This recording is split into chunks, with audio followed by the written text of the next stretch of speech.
এজোপা হতমূলৰ গছ দেখা পাইছে নিশ্চয় আৰু এই হতমূল জোপাৰ ব্যৱহাৰৰ বিষয়ে এতিয়া দাদাই ক'ব দাদা কওকচোন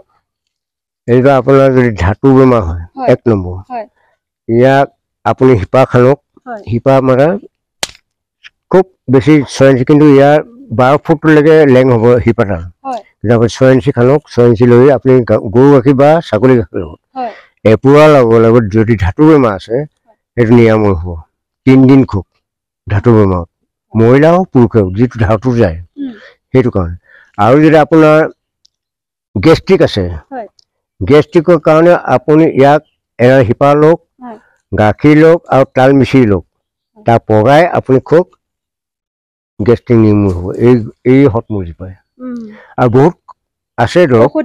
আছে বহুত আছে 100% কাৰণে এওঁ হতৰ মূল বুলি কোৱা হয় 100টা গুণ আছে 100টা গুণ থকাৰ কাৰণে হতমূল কোৱা হয় এইটো চিৰি পাত আৰু ফুল পাত দেখিবলৈ ধুনীয়া এতিয়া ফুল নাই ফুলা ৰঙাও নহয় সম্পূৰ্ণ ৰঙা গুলপীয়া হওক কিন্তু দেখিবলৈ জালুক গুটি একদম জালুকে বুলি ভাবিব তেনেকৈ ফুল গুটি লাগিব এতিয়া নাফুলে এতিয়া আপুনি আহিন কাটি মানৰ আহক সম্পূৰ্ণ ফুলতে দেখিব এইটো আপোনাৰ আকৌ যদি আপোনাৰ ডায়েবেটিছে ক'লো সেই গেষ্ট্ৰিকৰ কাৰণেও ক'লো যদি আপোনাৰ কেঁচুমীয়া বেমাৰ হয় কেঁচুমীয়াটো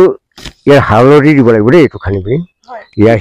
হিপাটো আপুনি 6 ইঞ্চি খানক তাৰমানে 3ডাল চাইনাক 6 ইঞ্চি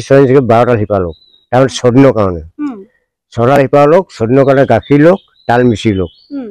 এইটো আকৌ ইয়াৰ আগতে মিছ আছে ঔটেঙা গছৰ ছাল যদি লৈ পিনি যদি পিচি পিনি খায় আপোনাৰ সেই কেঁচুমীয়া ৰোগ যদি কেঁচুৰ তেজ গৈছে সেইটো ভাল কিন্তু বহুতে বহুত ধৰণৰ ঔষধ দিয়ে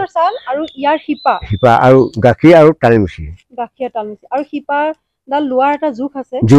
6 ইঞ্চি লৈ আপুনি খুব যদি কেঁচুমীয়া সেইটো তেজ যদি যায় যদি খোজ কওঁতে যদি তেজ গৈছে ইয়ে নিৰ্মল কৰিব 100% ইয়ে কাম কৰিব